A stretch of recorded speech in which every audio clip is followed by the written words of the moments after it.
What's going on? It's your boy, Sheiv, the Wise, and welcome back to Vader's Lair. I hope you guys are having a fantastic Mando Wednesday, and it's time for our watch party for Season 3, Episode 7. Let's get this thing rolling. I caught it last night, and it was a fantastic episode. Let's keep the spoilers out of the chat until after we're done. But I gotta say, this might be one of the best episodes of The Mandalorian ever. And we have a lot to talk about. So let's get this thing started. Let's head into the lair and let's watch us some Mandalorian. Let's do it. Welcome into the chat, everybody. I hope you're doing well today. It's time for some Mandalorian, and it's time for episode 7, titled The Spies. So, I'm not really going to recap too much of the episode because we did a little preview already. If you guys haven't caught it already, go check it out on the channel. It's going to be a good time, though. This is about to be a fun time. So let's buckle up. Let's get the episode up. If you don't already have it up, pull it up on Disney Plus now. I'm going to get the timer ready. Let me know what you guys' hype level is to watch this episode along with us tonight. I am so hyped to be able to watch it with you guys. I know I fell asleep last night. Not the greatest Sheiv moment whenever that happens. My body was telling me to get some rest, I guess. But I'm almost happy that I did in a weird way. Because now I get some extra time today to really spend it with hopefully a little bit more of you guys. I know it's actually a reasonable hour. And Disney, please stop the midnight releases here in the West Coast. Just do midnight in the East Coast, so it's 9 p.m. here, and then Sheiv doesn't have to fall asleep. You know what I mean? Alright, y'all, let's get this thing rolling. I'm gonna get the timer up. We're probably going to spend like an hour afterwards talking about the episode because, again, there is a lot to get into. Let's get this thing going, though, and let us begin our watch party for The Mandalorian, Season 3, Episode 7, The Spies. Let me know down in the chat at the end of this stream what you think or I guess once the episode's over, what you think The Spies is referring to, or who maybe. So let's get this episode going. I've teased it plenty. I'm going to turn down the music and let us begin in the next 5, 4, 3, 2, and 1. Do it.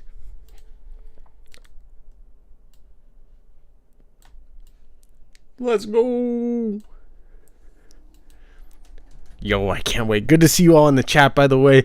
Let's get this thing rolling. Let's see some hype in the chat. Not yet. I was sleeping like Sheiv. Alright, Steve, you're going to enjoy this one. I'm off for it. Good to see you up and moving around. Hey, I'm up now, Dale. I promise. Let's do it. 10 out of 10 says my kill. That's what's up. I'm going to turn this up. It's probably loud as hell already. Yeah, oh, smiling indeed. This is a good episode, man. Tim, what up, my dude? Good to see you in the chat. LXSTJXD. What up? Welcome into the chat. Your camera's not showing, I know. It was just the intro.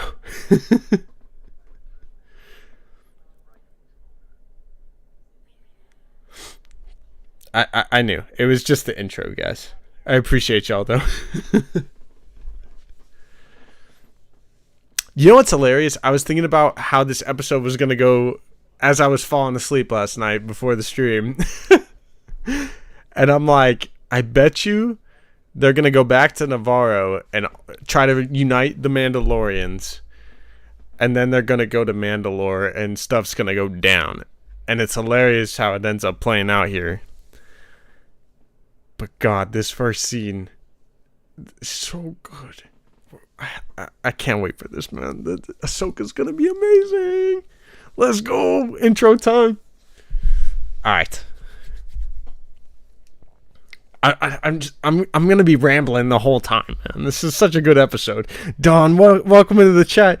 Anyone that hasn't seen it yet, please connect your shoulder harness. Yes, strap in now. We're ready to go. Alright, starting off on Coruscant. The lower levels, potentially. Maybe 1313?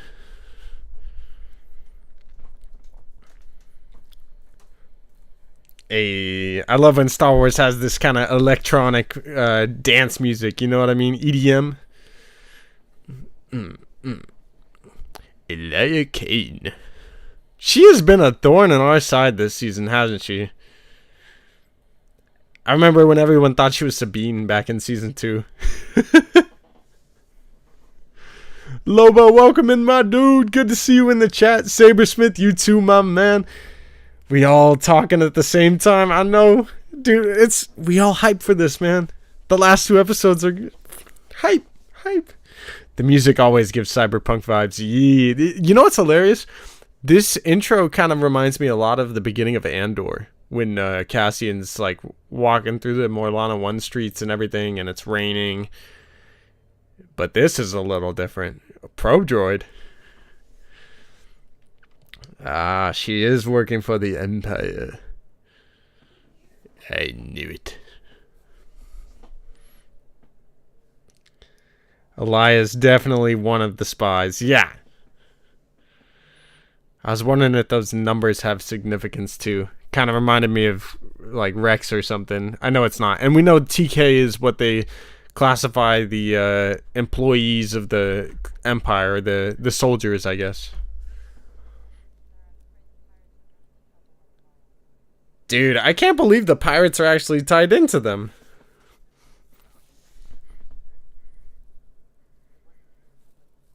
Uh-oh. So good to see Moff Gideon back, by the way. It's been so long. We've been waiting all season.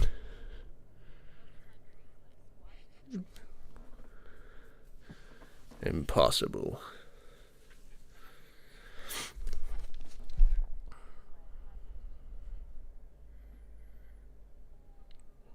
I love this, man. We get a lot of world building in this episode. Speaking of world building. Yo, his cape is looking slick, I gotta say. Ooh, some new stormtroopers? These might be the hardest looking stormtroopers we've seen. They remind me a lot of the Mando Commandos from Rebels. I promise you guys, this is the greatest scene in the entire show. What's up with those Snoke tanks? Who's in there?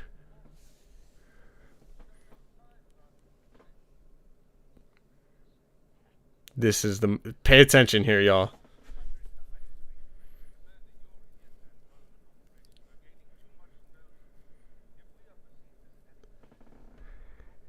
Let's go.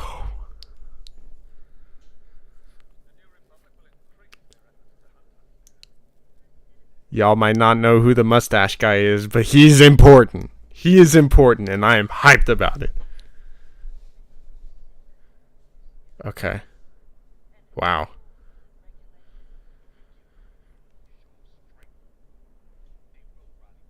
Interesting.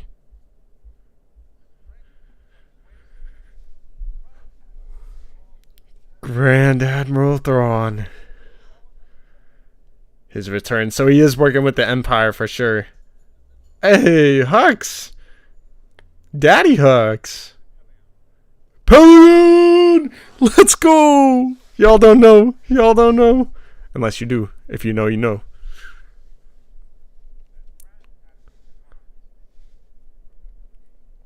Speaking of missing from the delegation, where's Ray Sloan? Shadow Council, let's go, dude. From the Aftermath novels.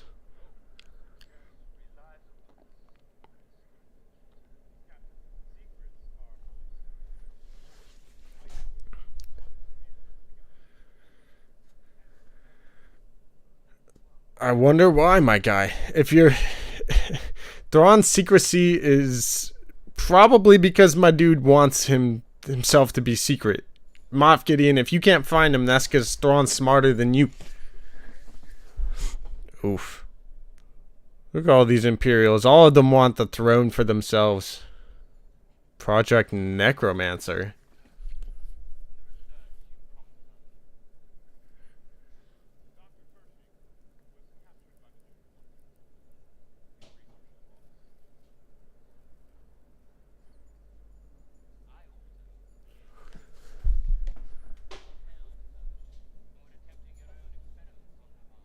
Oh. Interesting. Wow. So it seems as though the Imperial remnants are trying to seem as though they're divided, but truly they're working together while also being divided. Like, I'm confused still.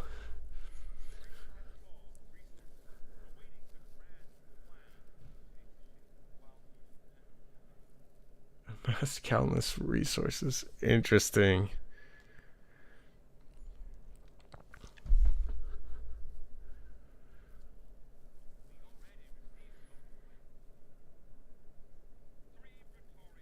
Three Praetorian gods. I love how Star Wars keeps having great villains. You said it, Tim. Some of the best. TIE interceptors? Yo! And bombers? Yo. Pellion's like, fine. Alright, so if y'all don't know Pelion, or Pelion, Pelion I think is his name. If you don't know Pelion already, this guy is one of the proteges of Thrawn in the Heir to the Empire novels, I guess. And he's also in Star Wars Rebels right when Thrawn gets purgled away. We get a little quote from him. I think he might be in some of the canon Thrawn novels as well, at least the final one, which would be Thrawn Treason. He's definitely key to what's going for, like, everything. This whole scene is so key. Once and for all. Such a freaking crazy scene. Wow. Crazy. The Mandalorian. Chapter 23. The Spies. Let's go. So, real quick, as we get to Navarro here, I just want to throw out there that, sure, Elia Kane is definitely one of the people who is referring to the title card here of the Spies. And also in that little Imperial remnant, you know, Shadow Council, it sounded as though there's Imperial loyalists on every single planet throughout the galaxy. Like, there's Imperial loyalists everywhere. It's possible that they are the spies as well. And let's keep our eyes out for anyone else that could potentially be a spy for the Empire. No spoilers, no spoilers. Sad part, someone's... No! Captain Pelion is an important officer in Thrawn's command. Yes, he is. I love this too. Oh, so cool. The Imperial ship that Axe Woves and the Night Owls took, they ended up putting a mythosaur symbol on the bottom of it. And if you guys know Grand Admiral Thrawn, you know that his ship, the Chimera, has a crazy little, I guess you could say, decal on the bottom of it as well. His Star Destroyer. So I thought that was such a cool nod that they threw into this episode to have the light cruiser have a mythosaur on the bottom of it. That's so cool to me. Yeah, no spies in the chat. You know, if you're one of the spies for the Empire, we're going to find you. And well done. Star Wars, what up, T. Davidson? Sasha Banks lay on the smackdown. Dude, I love me some Sasha Banks in this show. Grogu. Yeah, these two factions don't get along, and they're both former Death Watch, right? Should be interesting to see how this unfolds. Gideon looks like Caesar right down to the hair. A little bit, right? Where are Inquisitors, says Anakin Skywalker. Most of them are almost all of them are dead at this time, I believe. Tim says, love how Star Wars keeps having great villains. I read that one already, but it's so true.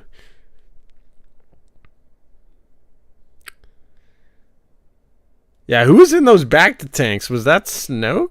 It's so interesting to me. It sounds like Hux is doing Project Necromancer, which is likely to bring back Palpatine. But then it's like Gideon was doing his own cloning. Is he trying to bring back Snoke? Is he trying to bring back his own Palpatine? Is he trying to clone himself? What's Gideon doing with cloning if it's not potentially for Project Necromancer? Or does he have his own kind of, you know, projects to bring back Palpatine himself?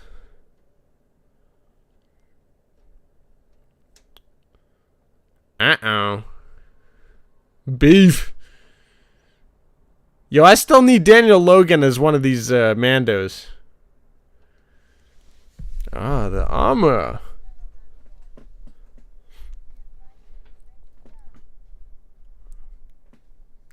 Paz don't like them.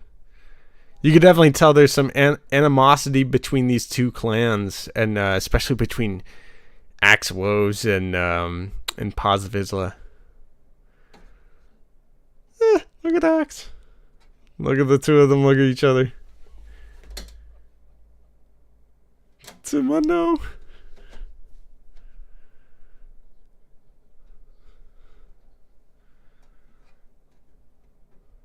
Nice. Dude, I see you. I see you, Grief, with the nice bottle. Oh. Huh? Yo. IG-11 is back. Grogu's like, what, my dude? Oh, the Anzellan's inside him. Yo. That's so cool. He made a little mech. Oh, we got a rebrand.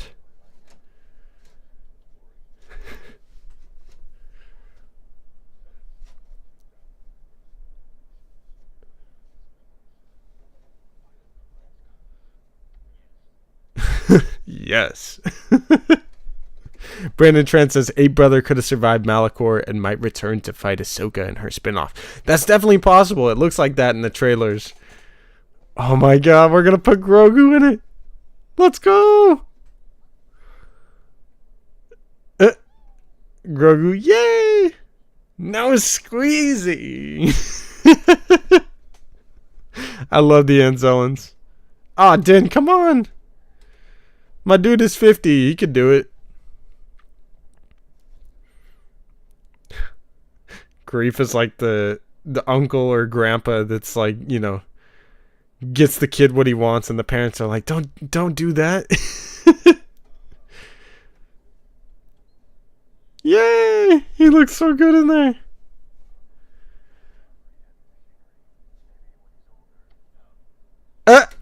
Yo.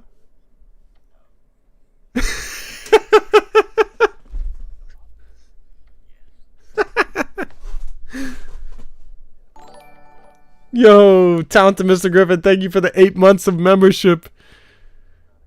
Yes. Oh, F off me, Din. Hey, now we got the Grogu theme. This is so lit. I'm dead too, Steve. This is lit.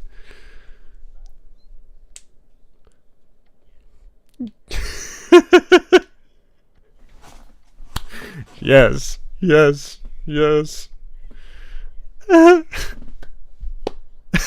He's still going. Yes, yes, yes, yes, yes, yes. The entire fandom right now, Grogu in a mech. Yes, yes, yes. Oh, he found food. Oh my god, look at him.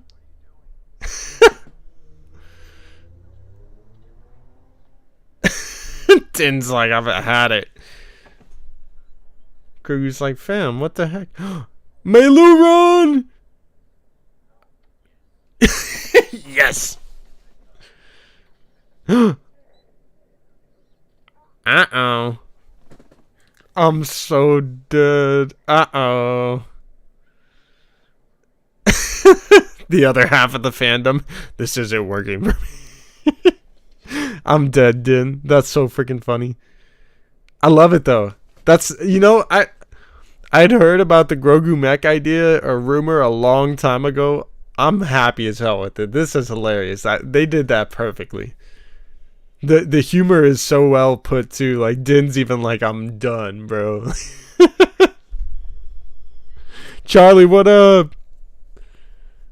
Hux's dad, played by Domhnall Gleeson's younger brother in this episode. Yes, he is. I heard that. So the same guy that played Hux in the sequels, the guy that plays his father is actually his brother in real life. Dormant species. Ooh. Mythosaurs?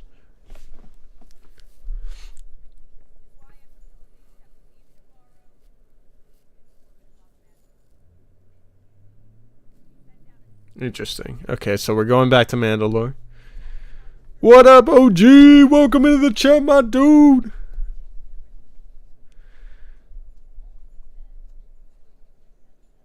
I just finished the episode. Wow, I know MK Matt. It's good. We got a lot to talk about at the end of this one. Join us. Watch it again. I volunteer as tribute, Bo. Take me with you. Much more willing to accept the mech than weird armor he could have moved in. Couldn't move in. You know, yeah, I hear you, Don. I actually love the mech idea, especially because they kind of set it up earlier in the season with that mech that was trying to capture Din. You know, like I love the way they played it out this season. It's so cool. It also gives Grogu more freedom to, you know, he's not really relying on other people. He's gonna be able to start, you know, using that thing and kicking some butt. I think. A mech in the Force? Good luck beating Grogu now. Yo, this is dope. I love this. I will go. This is like half the Mandos. Damn, the armor too. Yo, why'd it play some like ominous music there? Y'all catch that? It was like a... I don't know how to describe it. I don't know. That felt a little weird. A little sus.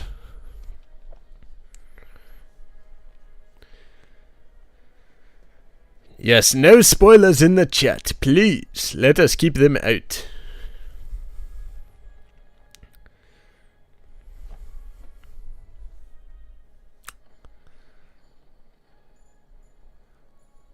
This scene, Tim? With them coming to Mandalore? Or?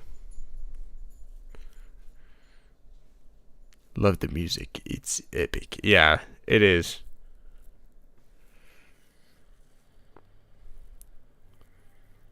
Facts, Charlie. The mech. Yo, IG-12 looks lit. The armor, Grogu, and Bo-Katan all flying in the ship. Alright.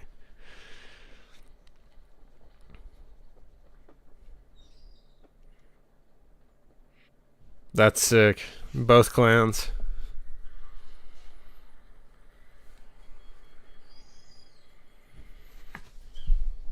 I love the entrance to Mandalore every time. How they have to go through this like storm to get there, you know? I think that's such a cool like idea. Now that it's been like destroyed or glassed or whatever.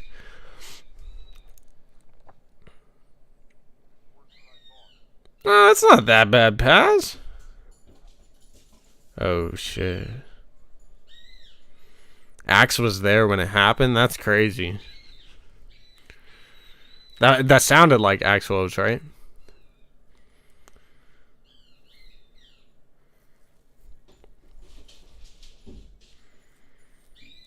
Hey, R5, I forgot he's even with them still.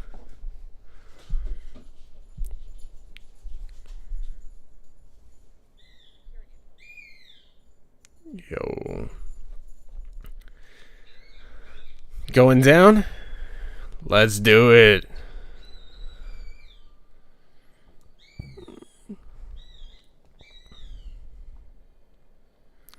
Damn. It is messed up. Looks way worse in this episode than I remember being in the last time we saw it.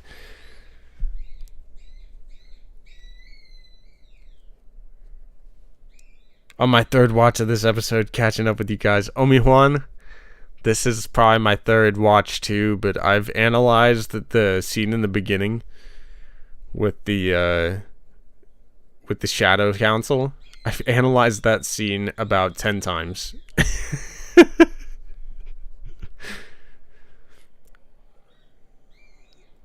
I'm a coming unglued again. Hyperventilation. What?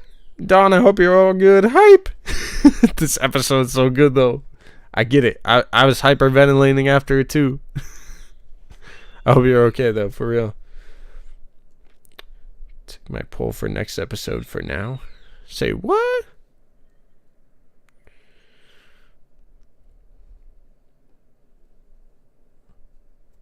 I love that Bo is like leading them. This is so dope. Damn.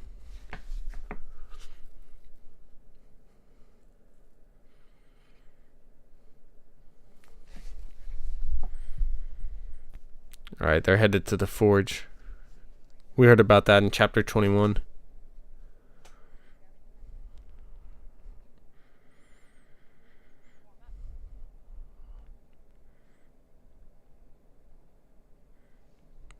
Off we go.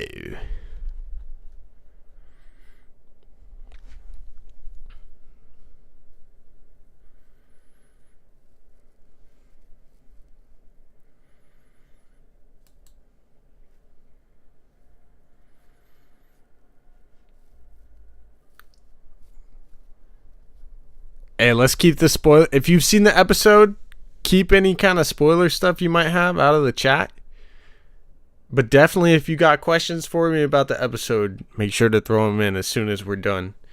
Because Swagger, I'm going to answer that question, but I'm going to wait. I would love that.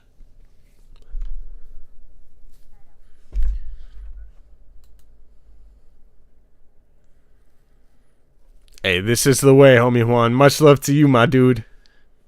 Shout out to the GOAT Timothy. Damn, what the hell is that?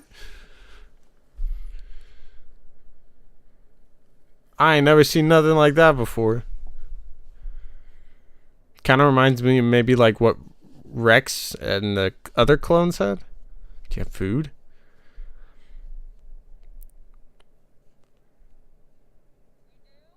We do?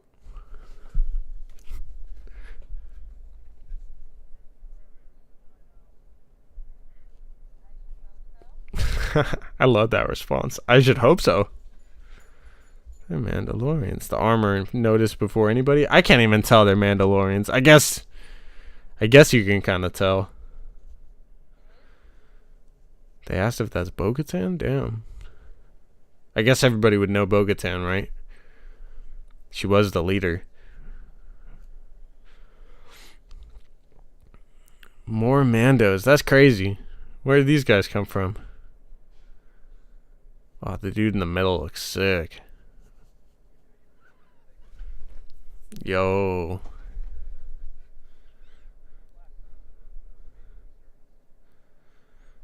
Damn. He looked nervous too. He was like, I'm sorry, McQueen.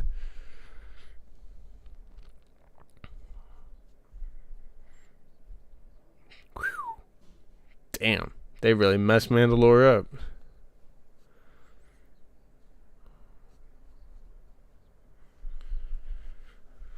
Damn.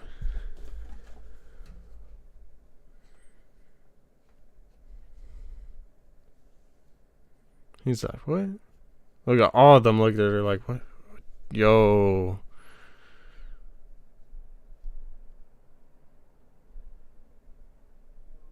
Casca almost looks like she wants to speak up, and Bo-Katan just said, nah, I got this. Damn, that's wild.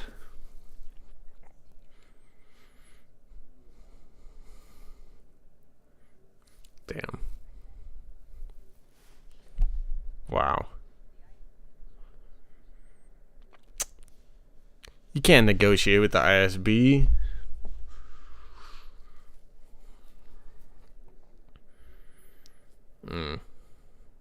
Yeah, even that guy's like, that's a stupid move. Damn, okay.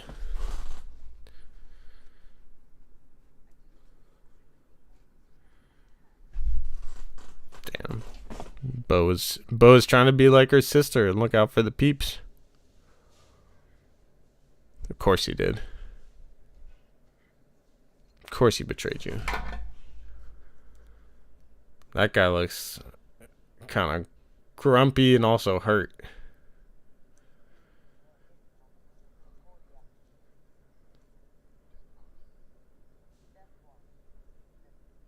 Interesting. Interesting. Okay.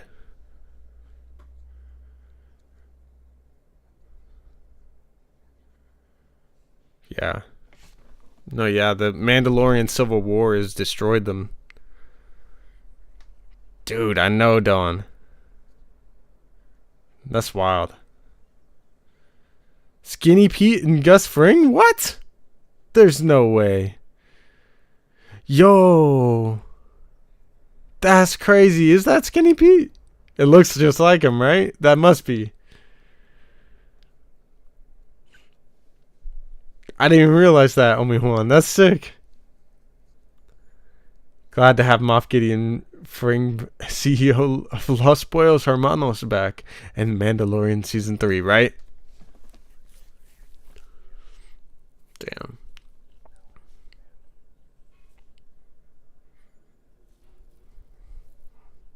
I love their connection this season, too. Damn.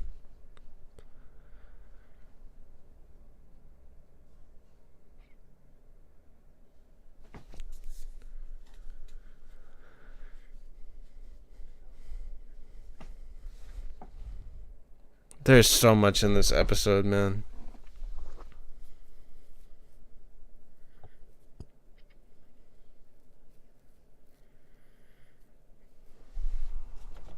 It might be.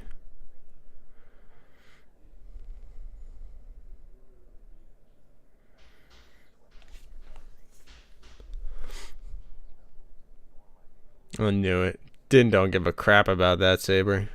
Yeah. Damn. Din's a freaking G. Facts.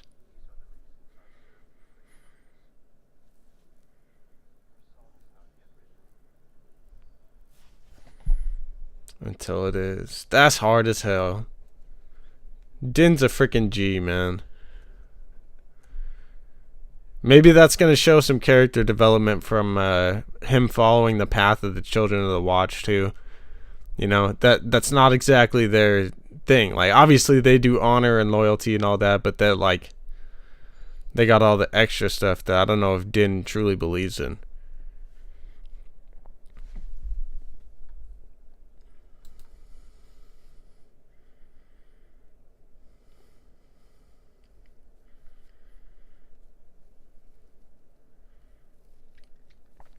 Goat.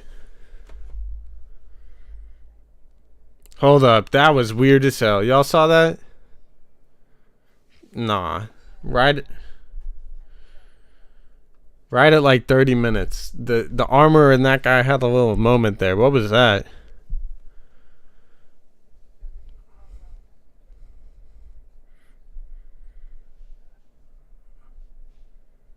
That is Skinny Pete.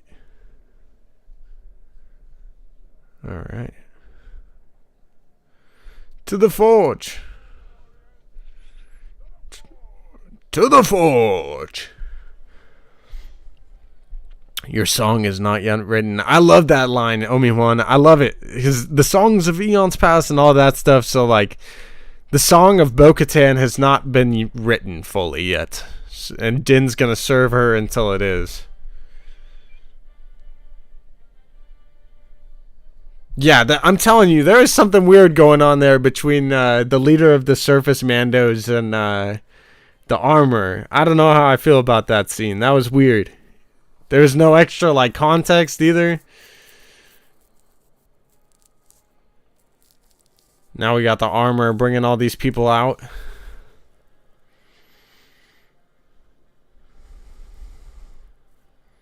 I wonder how long these dudes have been on Mandalore. It seemed like nobody was there the first time we went.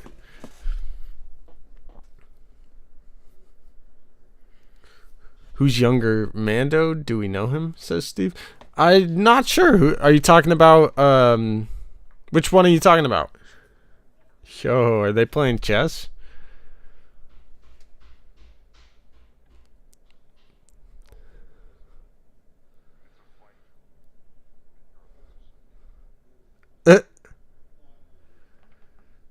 The one with the helmet off? There's a lot of them without a helmet. Are you talking about the leader of the surface dwellers? The dude with the white hair? I'm dead. Yo, they're really gonna fight each other. Seriously? All of them are like, do it. Yo. Axe is like, bet, let's fight then, homie.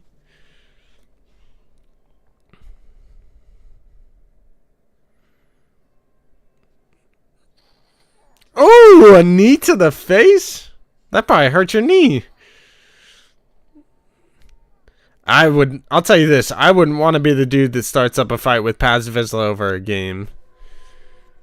I know, the vibroblade is sick, Dawn. It was bound to happen sooner or later. Oof.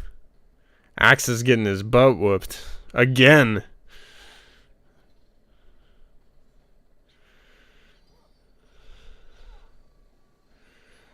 Damn, that vibroblade is sick.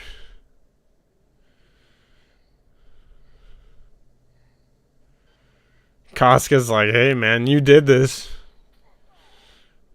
He's getting his butt whooped.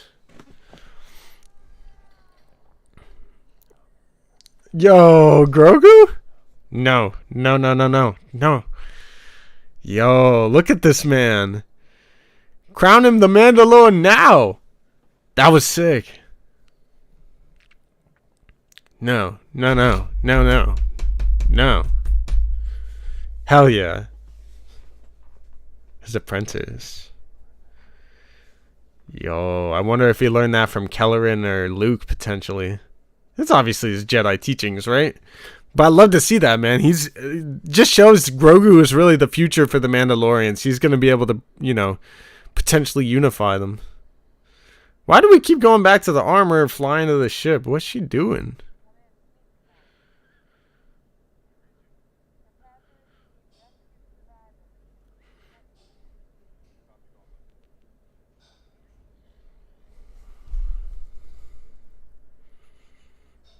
That's so weird. Like, what was that scene for?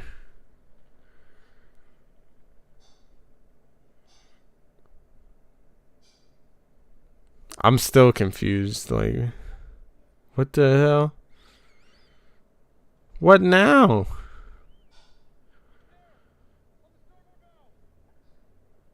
Yo.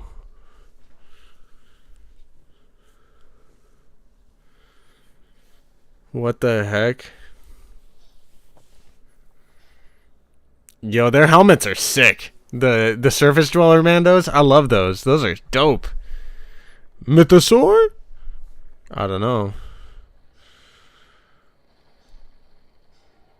Yo, what the hell is that? It looks like a mythosaur. I don't see any horns though. What is that? Oh no, get Grogu out of there. Hey. God damn. What the hell? I have no idea if this is a mythosaur or not. And from legend stories and stuff, mythosaurs are supposed to be like the size of cities, so maybe it is, but I didn't see any like mythosaur horns.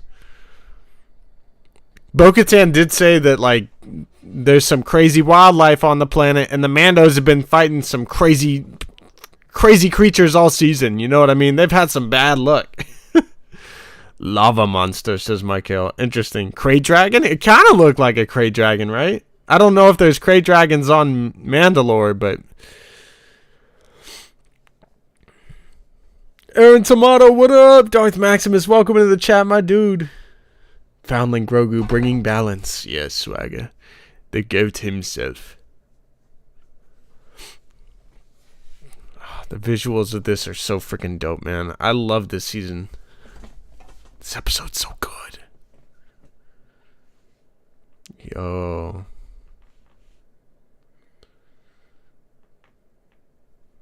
There's some cool pillars. Axe is like, damn. Look at what's become of our city. Yo, the Great Forge.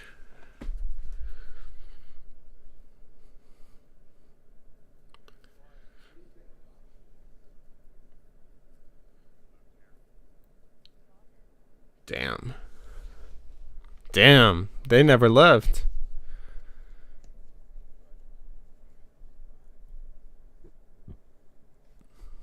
That's wild. Bo-Katan's hair is perfect every time she takes the helmet off. What the heck? More? Oh no. Those are the commandos. Yo, what the hell?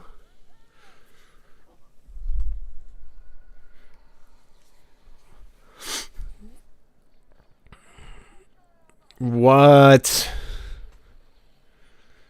The Imperials have taken over Mandalore. I mean, we know they had a bunch of Beskar, but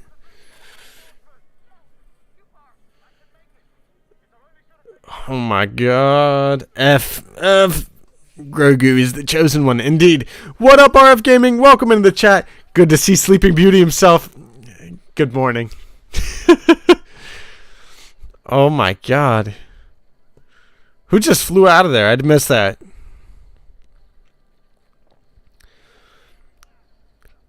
Damn. This is crazy. Who would have thought we'd see stuff like this in live action, man? This is so freaking cool. I feel like they're straight out of Rebels. No.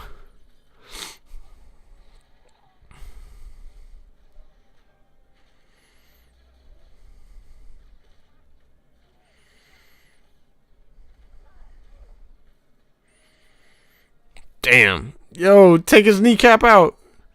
Come on, Casca. Yo, let's go, Casca Reeves. Damn, that was hard.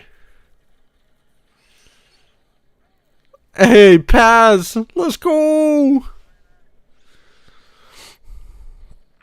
Push him back. Let's go.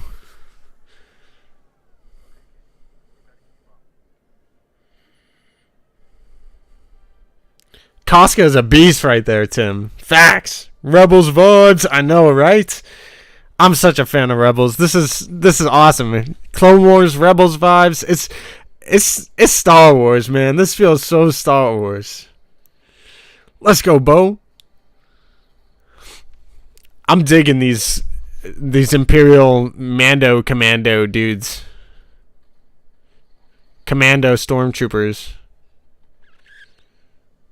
Yo, what? This looks like an Imperial base. Yo, is this the same base Moff Gideon was in? At the beginning? What? Oh my god, are those what I think they are? No! No!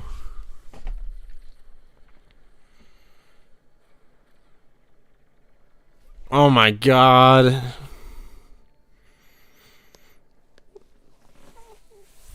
Oh my Grogu, no! Oh, they grabbed him by the neck? That's messed up. No, Din.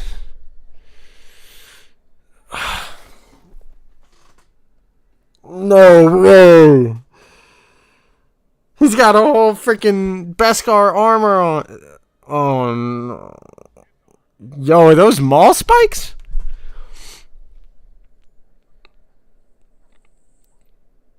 He's got like 3 or 4 maul spikes, it looks like. That's a sick helmet, though. Had like red visor.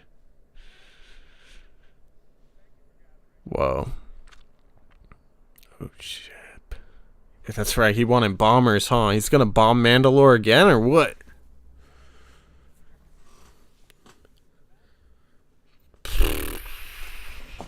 Gideon's a savage. Darth Maul, I know, Michael.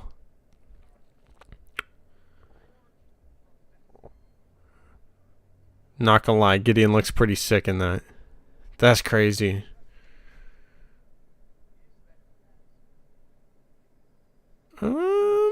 I don't know about that, Gideon.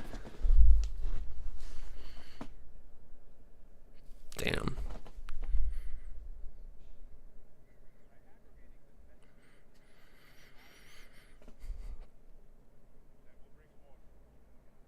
Damn.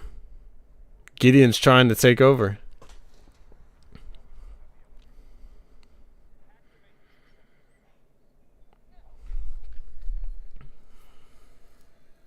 Damn, interceptors and bombers? Yo! The TIE interceptors in live action. Oh my god. They are screwed. Y'all don't know. They are screwed. Interceptors are no joke. The Rebels freaking tie-ins in this season are crazy. Debriefing room. What are they going to tell them? Their grand scheme? Grand plans? Damn. They really captured Din.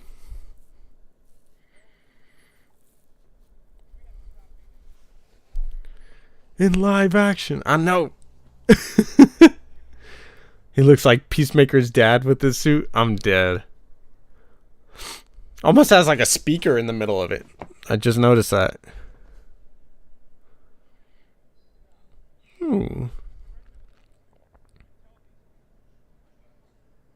Tough chance with that one. Let's go! This is the way. The Darksaber! Hey, she's cutting through it. That's sick. Moff Gideon blasting away like a little chump. What's the matter, dude? You afraid? Excuse me. Alright, get out of there, y'all. Recoup. Oh, I can't believe they got Din. Where's Grogu? Get him out of there.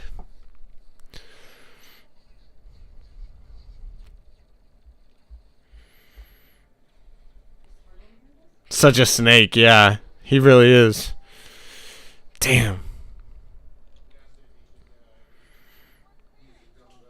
Let's go, Paz. Get out of there.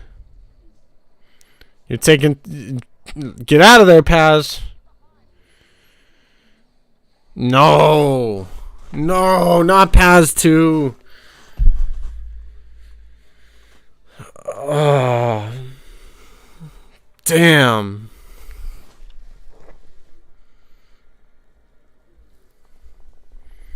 What is he doing? I don't know, Steve.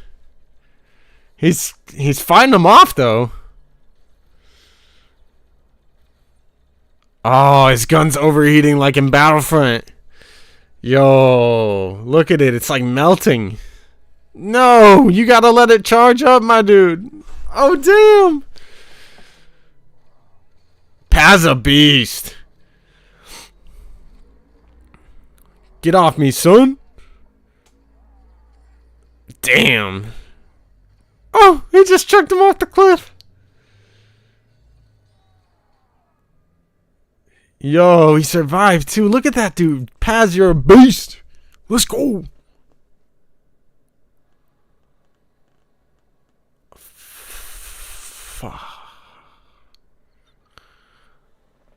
Yo, are those Mando Praetorian guards? Or like Mando helmet Praetorian guards? That's crazy. With electro staffs? That's unfair. 3 against 1? Ah, fuck.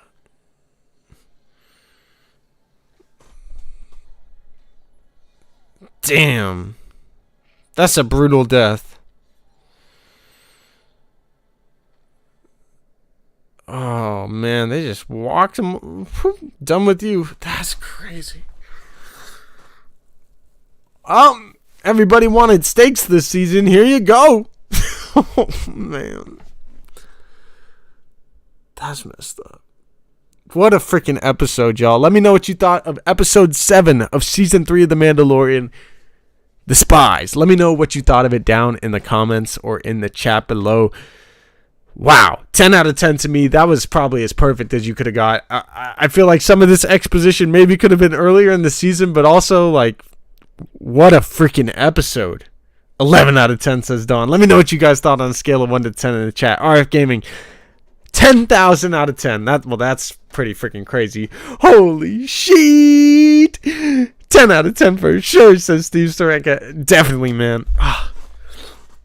All right, we got a lot to talk about.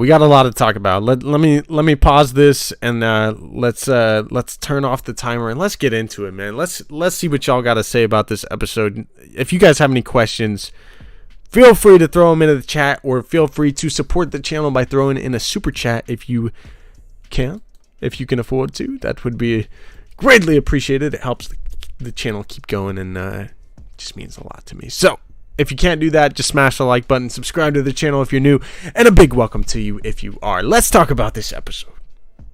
There's so much to unpack. So we kind of start off with this episode getting kind of a confirmation that yes, Elia Kane is a triple agent like we all thought. She's still working for the Empire. She's definitely still working with Gideon. And it kind of explains a lot of what we've seen with her so far. Whether Pershing really got mind flayed and he's just, a puppet or whatever the case is for now, or whether she's trying to make it seem like, the New Republic was potentially torturing him with that little mind flaying device. Either way, it kind of works in support of Moff Gideon and the Empire. And let's talk about that Shadow Council scene, because that scene blew my mind. Y'all don't understand.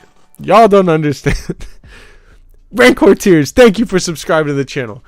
That scene in the beginning, I wish I could pull it up for you guys. I don't think I even can. Like, Disney Plus will just not let me. But that scene was mind-blowing. We have Moff Gideon basically talking with a bunch of the Imperial remnants. We have General Hux, or I don't even know if he's General. We have the sequel's Hux's dad in this episode. And if you guys don't know him, he's the dude that kind of puts in the First Order kind of plans so that they basically take kids in as stormtroopers. And he basically got that idea from the Jedi Order, who also taken children to be a part of the Jedi Order. So this Hux not only did that and was a part of the reason that Finn is a clone trooper or a stormtrooper in the future as well, but he also is apparently super into cloning. It seems like. I don't know if you guys caught that, but it seems like all the resources right now that the Empire has, or a lot of the resources the Empire has, we're going to two people in this meeting. Hux, who is actively apparently trying to bring back Palpatine. He's the one doing Project, not Recarnation, what is it called? Project Necromancer, which I'm almost positive that's definitely to bring back Palpatine. Necromancy is kind of like the idea of messing with a person's dead body after it's dead, you know what I mean? So to bring back someone from the dead would definitely be necromancy or Project Necromancer for sure. Now, the question that's kind of brought up there with the whole cloning thing was the fact that Hux was accusing Moff Gideon of using Pershing to do his own cloning and own cloning research on Navarro, like we saw in the first 2 seasons, with him trying to get the blood of Grogu. In the first season, he got a little bit. It wasn't enough for whatever cloning projects they were doing, and keep that in mind. It wasn't enough the first time to do whatever they were trying to do, and a lot of their projects failed, from what season 2 showed us with Pershing talking to Moff Gideon in that little hologram we saw. So they get Grogu's blood again at the end of season 2, And Moff Gideon's still doing his own little research and cloning stuff that might not even have to do with Project Necromancer. We don't know. He might be doing Project Necromancer in his own terms because maybe he doesn't think that Hux is capable of figuring it out, you know what I mean? Like, I'm sure a lot of these Imperial dudes are all trying to climb on top of each other to take the top, which it seems like, again, Thrawn is that person at this time, or at least he's supposed to be the heir to the Empire. That's what we see in the Ahsoka trailer, at least, when she talks about hearing whispers that Thrawn is returning as the heir to the Empire. And nothing was more obvious or more a thread to Thrawn than seeing Gilad Pellaeon. I hope I said that right. Gilad Pellaeon, who is a very, very important Thrawn character in the Star Wars Heir to the Empire trilogy of novels, which is now no longer canon, but it's heavily influencing the story that we're seeing here with The Mandalorian, Ahsoka, and all of these shows that are intertwining. They're all leading to the same kind of storyline, which is that kind of Heir to the Empire canonization, I guess, if you will. I started reading Heir to the Empire. I got to I think close to chapter 10 or 11 actually today. Tim, thank you for the €10 super chat. Yes.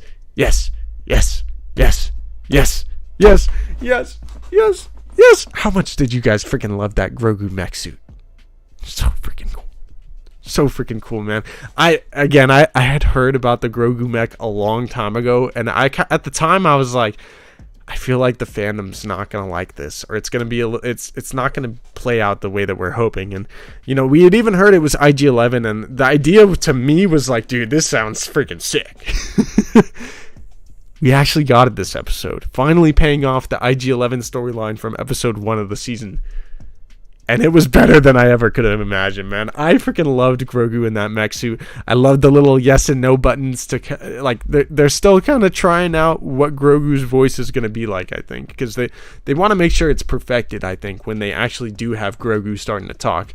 So now this gives them a little bit more time and a little bit more leniency, and I guess you could say a little bit more freedom for Grogu. Like I said earlier in the stream, he's no longer waiting for people to kind of rescue him, or he's not going to have to really do that. He can actually be part of the Mandalorian teams like we saw in this episode, and we can see him doing a lot more and not really having to rely on Din. Not only that, but I've been wondering for a long time, how is Grogu going to hold the Darksaber if it ever becomes his one day?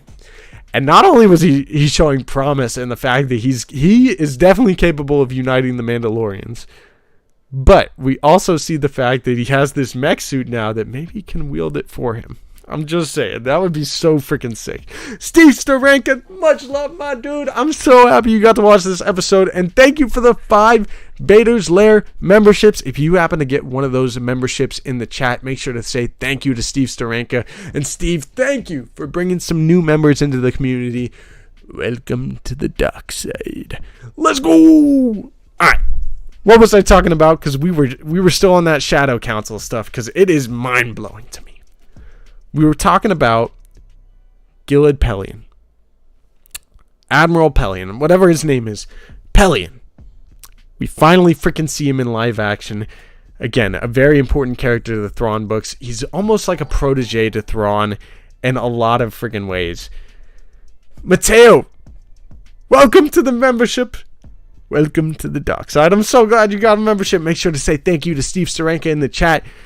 That was a freaking lit episode. So, X Robinson says, did you hear the armorer's voice when Moff is talking to all the officers? I don't know what they're called.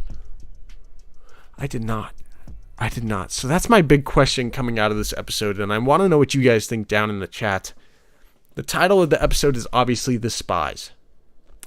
Elia Kane, obviously one of the spies. Who do you guys think the spies are?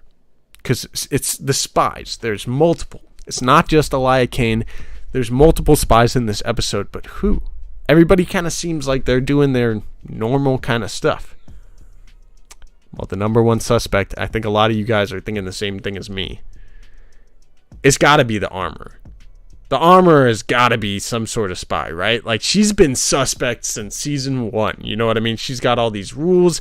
She was trying to tell them that, yo, Mandalore is poisoned. It's deadly. She was buying into the propaganda as the leader of the Children of the Watch and telling all these dudes lies. She was. You go back to season 1. Maybe she thought it was true. But then I noticed, and here's my biggest piece of evidence.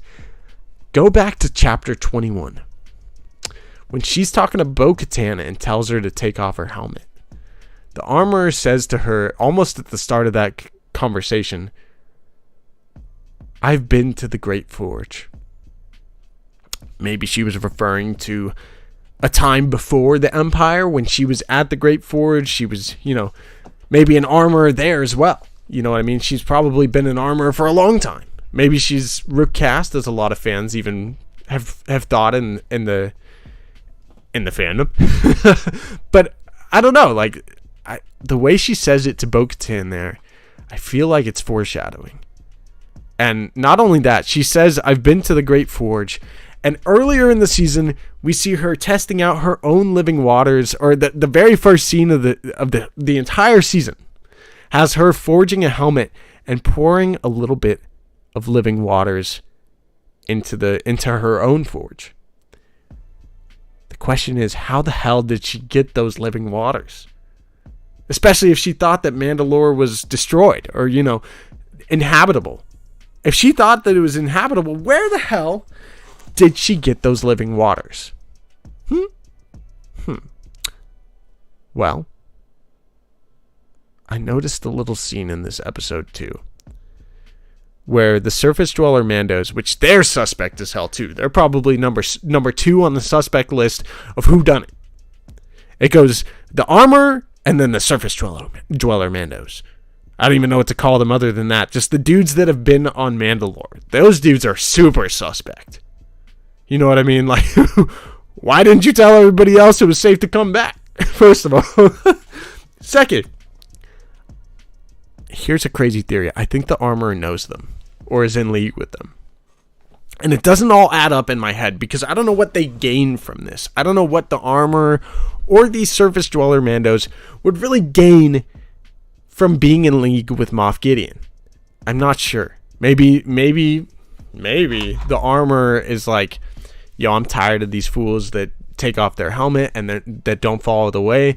They're the real reason that Mandalore has been destroyed all these years. Maybe she's still blaming Bo-Katan and all of them for all of that, and that's why the Armorer is turning on them. But the whole thing to me is just real confusing. It's real confusing who the actual spies is. The other thing that makes the Armorer a number 1 culprit, and again, why I think she might be friends with these surface dweller Mandos, is that scene where their leader, the dude with the white hair and the scar, I thought he looked badass, first of all. The two of them had a scene, a very brief scene, but they threw it in for a reason, I promise you, where the Armorer and him look at each other. They have a moment, and they don't even say a freaking word. They don't say a word. They just look at each other and nod. That's it. And then Bo-Katan comes into the scene, and the Armorer is all like, yo, they have some people that are real weak. They're not doing too well. I think I'm going to take them back to the ship. I think I'm going to skedaddle out of here. But you guys have fun. You go to the forge. You guys have fun. And then the other guys, literally the dude she nodded to is like, yeah, we could take you to the forge. No worries. What? Suspect as hell. Suspect as hell. Come on. Am I the only one? Like, I seriously think the Armorer is in league with not only Moff Gideon, but these surface dweller Mandos. And I don't know what Moff Gideon is promising them. Maybe Beskar. I don't know what it is. But they're suspect. They're suspect number 1 on the list. I mean, it's definitely possible Elia Kane is the only reason that Moff Gideon went back to the planet, and he would have correctly guessed that the Mandos were coming there after retaking Navarro and everything. It's just so weird. Like, I don't know. It's crazy to me too that, of course, the Empire has had their own stronghold by the Forge of Mandalore, which they definitely took all the Beskar and started using it up. You know what I mean? At least Moff Gideon did. And I think it's so cool, by the way, going back to that whole Shadow Council thing. how Moff Gideon and the rest of the Imperial remnants, like, they're all working together, sure, but they all have their own kind of ambitions, and it's very Empire for them to want to, like, climb over the top of each other and fight each other to see who's the ruler. Even when, you know, Project Necromancy or Necromancer is first brought up, it's all like because Moff Gideon's over there talking to Pelion, and he's like, "Where's Thrawn, bro? He hasn't been to any of these meetings. Like, is he even alive? I've heard all, I know all the secrets. If there's a secret out there in the galaxy, I know it." Moff Gideon just being so, headstrong and confident in himself. And Pelion's just sitting there, like, watching everybody, and all the other Imperials are like, "Yeah, it's time for new leadership. Here, here." They're all, like, thinking in their heads, "I'm going to be the next one. I'm going to be the next emperor, the next in line." Hell no, you're not. But for sure, it's sus as hell, man. The armor is definitely sus as hell. Padawan, welcome to the chat. I hope you're doing well. Time for Bo to go find the mythosaur. It definitely is time. I don't know what the other thing is. That creature definitely conveniently came out of the ground. I don't think it's like working for the Empire or anything, but so convenient that the Mandos just end up having to fight all these creatures all season and like at the perfect times. You know what I mean? Like, God, can they get a break? Swagger Like Us says Rookcast still holding a grudge from the Clone Wars. If it is the armor, definitely would make sense. If Rookcast is the armor, she would definitely be holding a grudge still. I don't think she would be very happy that Paz Vizsla just sacrificed himself either. That would really suck. I love the animosity between Paz and a lot of the other Night Owls too, because Paz's ancestor used to be homies with a lot of these guys. It's crazy. Darth Lance, welcome in the chat, dude. He says they led them to that tunnel on purpose. They definitely did. I mean, they were already planning to go to the Forge, but also was that maybe the armorer's idea? I know Bo-Katan kind of came up with it or said it, but like the armor almost planted that in her brain the other episode when she's like, "I've been to the Great Forge." It's real sus. It's a real sus. Swagger Like Us earlier said in the finale, Bo will come for the armor. They were set up. Maybe, man. So earlier in the chat, Swagger, I know you asked if Bo-Katan is going to go recruit Bill Burr. I definitely think that Bo-Katan's going next episode to recruit some people. I don't know who it's going to be. Let me throw out a few names because Bill Burr is a great one. I would love to see Bill Burr come back into it. I don't know if he knows Bo-Katan. I got to remember. I got to think back because I don't know if he really knows Bo-Katan all that well. I think if anyone would know Bill Burr, it's going to be Din Djarin and maybe Cara Dune was there, Boba Fett, and what's her name? Fennec Shand. They would know Bill Burr probably, but I don't think any of them are coming into the picture. So who could Bo-Katan potentially go, recruit to help rescue Din Djarin and take down the Empire and take back Mandalore? You know what I mean? Well, if she is going to go on this whole recruiting thing, Boba Fett and Fennec Shand would be an awesome choice. Like, I know at first she was kind of whatever, but she wants to unite the Mandalorians. And let's be honest, Boba Fett's a Mandalorian. He was raised like a foundling. He would definitely be able to help her out a little bit. I don't know how much forces he would actually have to, help out with him being on Tatooine and everything. Just throwing it out there, I would love that. Here's another name. And I think this one would be the craziest and make the Mando finale the kind of tradition of epicness that it is. Two people that Bo-Katan are good friends with. That she would probably be like, "Yo, you already know that Din Djarin." One of them does, at least. The other one's a Mandalorian. They might be together at this point. We really don't know. But what if she goes to Bo-Katan, or Bo-Katan goes to Ahsoka and Sabine and is like, "Yo, I know you guys are out there looking for Thrawn. I'm dealing with Moff Gideon right now. Another Imperial Remnant guy. And I'm dealing with some Mandalore stuff. So Sabine, it really would help me out if you came and helped. And Din Djarin's already your homie, Ahsoka. You know what I mean? Like, Grogu, if you're not going to help me, help Grogu. And I feel like she could ask for the help of Ahsoka and Sabine. and they could come into next episode. But that's just hopeful thinking. That's just hopeful thinking. What could be more likely, though? With all the setup of Pelion, the Shadow Council, all of that stuff, I think we're set up for maybe a post-credit scene of Thrawn. We know he's coming in just a few months in Ahsoka. We haven't really seen an official live-action look at him. Like, they showed an exclusive trailer of Celebration of him, or just a little tiny shot of him. We saw the back of his head in the official Ahsoka trailer.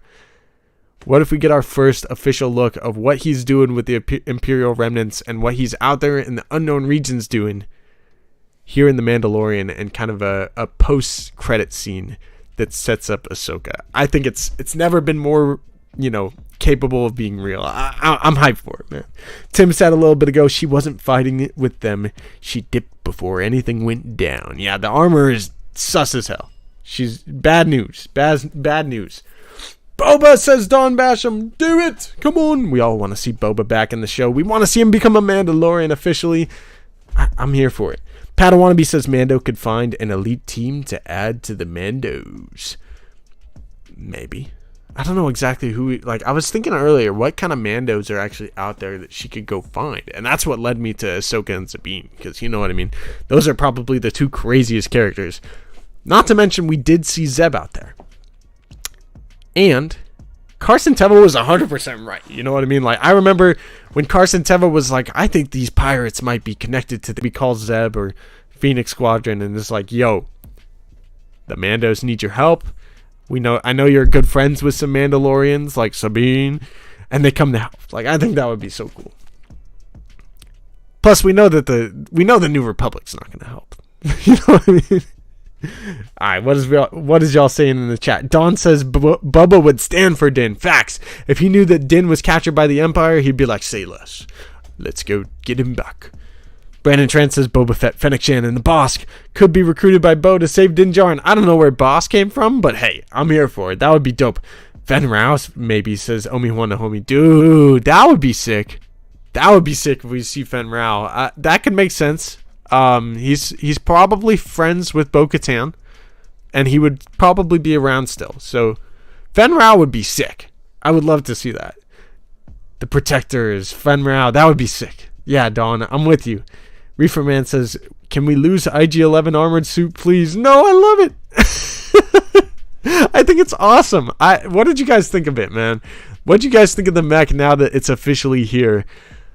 I thought it's fun. I don't know. I don't think it's going to be a permanent thing. I think Grogu could get his own armor actually eventually, but this is kind of a phase for him. Because let's think about it. Grogu is going to live to be 900 probably years old.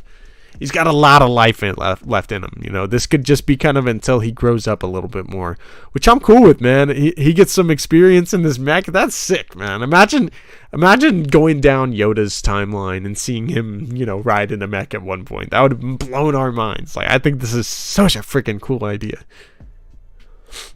Sheiv is frozen for me too. Am I still frozen?